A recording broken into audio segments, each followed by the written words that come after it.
Hello everyone. आज के इस सेशन के अंदर हम बात करेंगे कि जिन स्टूडेंट्स ने क्लास 12th के अंदर बायोलॉजी स्ट्रीम को चूज किया है उनके लिए क्या क्या करियर ऑप्शंस हो सकते हैं और कौन सा करियर के लिए बेटर रहेगा। आपको स्क्रीन पर कई सारे करियर ऑप्शंस दिखाई दे रहे हैं, इन सभी के बारे में वन बाय वन करके अपन डिस्कस करेंगे। आपके करियर ऑप्शंस के अंदर है, आप नीट की तैयारी कर सकते हैं, नर्सिंग कर सकते हैं, फार्मेसी, पैरामेडिकल साइंसेज, फिजियोथेरेपी और इसके अलावा आप बैचलर ऑफ साइंस यानी कि बीएससी भी कर सकते हैं।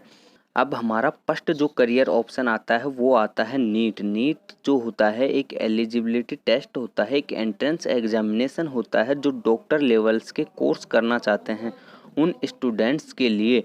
और यदि आप गवर्नमेंट कॉलेज से ही डॉक्टर लेवल के कोर्स करने के सपने देख रहे हैं तो ये आपके लिए क्वालिफाई करना ज़रूरी होता है। नीट की प्रिपरेशन की बात करें तो इंडिया के अंदर कई सारे शिक्षण संस्थान हैं जो नीट की प्रिपरेशन करवाते हैं। जिनकी एक्सपेक्टेड फ़ीस की बात करें तो अप्रोक्सीमेटली लगभग 1 से 1.5 लाख रुपीज़ उनकी ईयरली फीस है। अब नीट की एग्ज़ाम को क्वालिफाई करने के बाद में आपको आपके मार्क्स के हिसाब से और आपकी कास्ट की कैटेगरी क्या है उस हिसाब से आपको रैंक दे दी जाती है और फिर उस रैंक के हिसाब से आपको कोर्स अलॉट किए जाते हैं। आपसे चॉइस फिलिंग काउंसलिंग का फॉर्म भरवा लिया जाता है और आपकी रैंकिंग के हिसाब से आपको सीट अलॉट कर दी जाती है। अब हम बात करें एमबीबीएस, जो कि डॉक्टर लेवल के कोर्सेज के अंदर सबसे सुपर लेवल का कोर्स है। इसका जो कोर्स का टाइम ड्यूरेशन होता है वो होता है 5 इयर्स का, जिसके अंदर आपको 1 साल की इंटर्नशिप देखने को मिलती है और इसको करने के बाद आपको प्राइवेट हॉस्पिटल्स के अंदर एक्सपेक्टेड अप्रोक्सीमेटली 50 से 60 हज़ार की सैलरी मिल जाती है। सैलरी डिपेंड करती है आपके स्किल्स के ऊपर। यदि आपकी स्किल्स और आपकी नॉलेज बहुत अच्छे लेवल की है तो आप इससे ज़्यादा भी अर्न कर सकते हैं और इसके अलावा आप खुद का प्राइवेट हॉस्पिटल्स वगैरह ओपन कर सकते हैं। इसी प्रकार अदर कोर्सेज के अंदर है, जिस हिसाब से आपकी स्किल्स होंगी उस हिसाब से आपको सैलरी मिल जाएगी। अब एमबीबीएस के बाद में हमारा नेक्स्ट करियर ऑप्शन आता है नर्सिंग। नर्सिंग के अंदर आप बीएससी नर्सिंग कर सकते हैं, जीएनएम कर सकते हैं, एएनएम कर सकते हैं। इन सभी के बारे में हम डिटेल से डिस्कस करेंगे कि इनके लिए क्या क्या एलिजिबिलिटी क्राइटेरिया हैं और कौन कौन सी यूनिवर्सिटीज़ एंड कॉलेजेज इन कोर्सेज को कंडक्ट करवाती हैं, उन सभी के बारे में अब इस वीडियो के अंदर अगर हम इनके बारे में डिटेल से डिस्कस करने लगे तो वीडियो बहुत लंबा हो जाएगा। इसके लिए मैं एक अलग से वीडियो अपलोड करूंगा 1-2 दिन के अंदर इसी चैनल के ऊपर, इसलिए आप इसको तब तक के लिए सब्सक्राइब कर लें। फिलहाल के लिए हम चलते हैं अगले करियर ऑप्शंस के बारे में डिस्कशन करने के लिए। अब जो हमारा नेक्स्ट करियर ऑप्शन आता है वो है फार्मेसी। ये कोर्स उन स्टूडेंट्स के लिए बहुत इम्पोर्टेंस रखता है जो स्वयं का मेडिकल ओपन करना चाहते हैं या फिर बड़ी बड़ी जो मेडिसिन कंपनियां होती हैं उनके अंदर जॉब करने का सपना देख रहे हैं। इसके अंदर 2 टाइप के कोर्स होते हैं, एक तो डिप्लोमा कोर्स और एक डिग्री लेवल का कोर्स।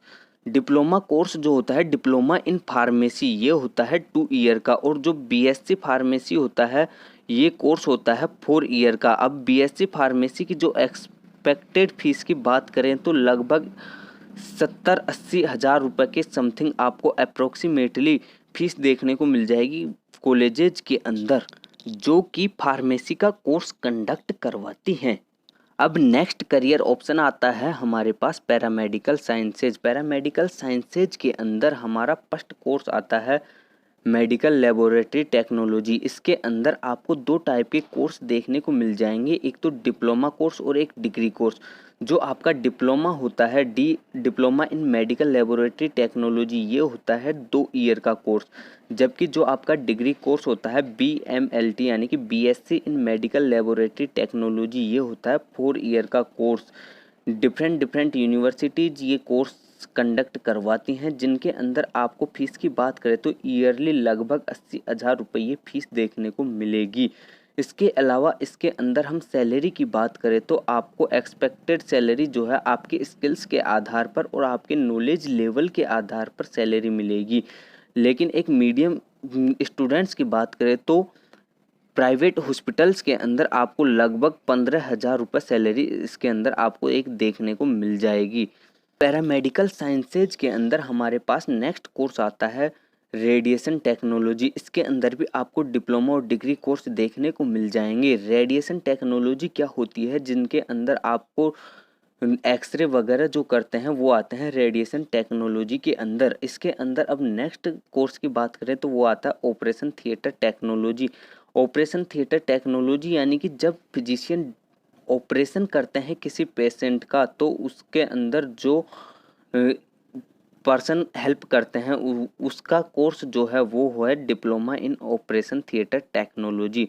नेक्स्ट ऑप्शन की बात करें, नेक्स्ट कोर्स आता है पैरामेडिकल साइंसेज के अंदर डिप्लोमा इन डायलिसिस टेक्नोलॉजी।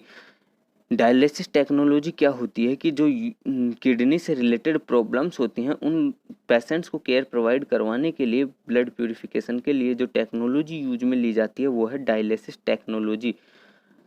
अब नेक्स्ट कोर्स की बात करें तो ईसीजी टेक्नोलॉजी। ईसीजी टेक्नोलॉजी जो है हार्ट पेशेंट्स के लिए यूज में ली जाती है। अब पैरामेडिकल साइंसेज के अंदर हम नेक्स्ट कोर्स की बात करें तो नेक्स्ट कोर्स आता है हमारे पास diploma in blood bank technology. इसके अंदर क्या होता है कि जो ब्लड की रिक्वायरमेंट होती है किसी पर्सन को तो वो कहाँ से लेता है, मोस्टली ब्लड बैंक से। तो ब्लड बैंक के अंदर जो ब्लड स्टोर करके रखा जाता है या ब्लड बैंक से रिलेटेड जो कोर्स है वो है diploma in blood bank technology. अब नेक्स्ट कोर्स की बात करें हम पैरामेडिकल साइंसेज के अंदर तो वह है diploma in endoscopy technology. Endoscopy technology क्या होती है कि जो आपका इन जीआईटी सिस्टम होता है यानी कि जो आपके पेट से रिलेटेड जो प्रॉब्लम्स होती हैं उनके वो फाइंड आउट करने के लिए जो टेक्नोलॉजी होती है वो होती है आपकी एंडोस्कोपी टेक्नोलॉजी। यदि आप इस फील्ड के अंदर करियर बनाना चाहते हैं तो आप ये कोर्स भी चूज कर सकते हैं। अब पैरामेडिकल साइंसेज के अंदर हमारे पास नेक्स्ट कोर्स आता है डिप्लोमा इन ईईजी टेक्नोलॉजी। जो ईईजी टेक्नोलॉजी होती है वो ब्रेन से रिलेटेड जो प्रॉब्लम्स होती हैं उनको फाइंड आउट करने के अंदर हेल्पफुल होती है। तो अगर आप इस फील्ड के अंदर करियर ऑप्शन बनाना चाहते हैं तो आप ईईजी टेक्नोलॉजी के अंदर डिप्लोमा कर सकते हैं।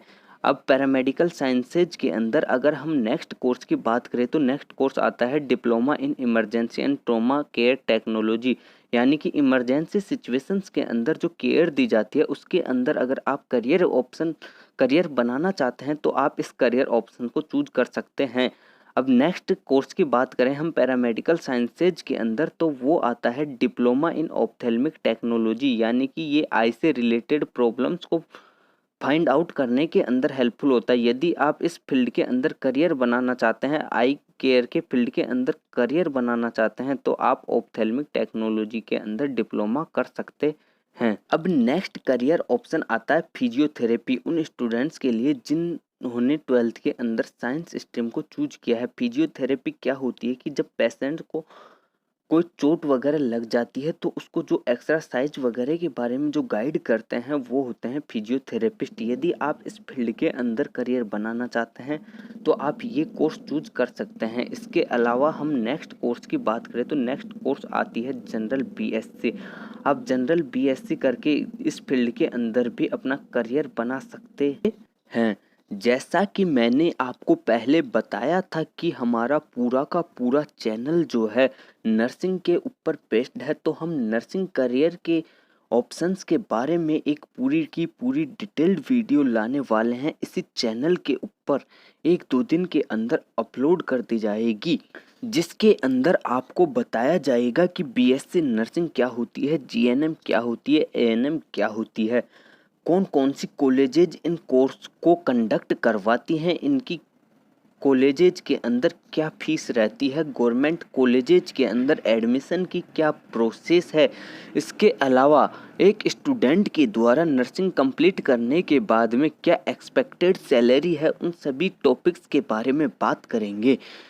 आने वाली है वीडियो 1-2 दिन के अंदर, तो उसके लिए आप इस चैनल को सब्सक्राइब कर ले। Thank you all of you.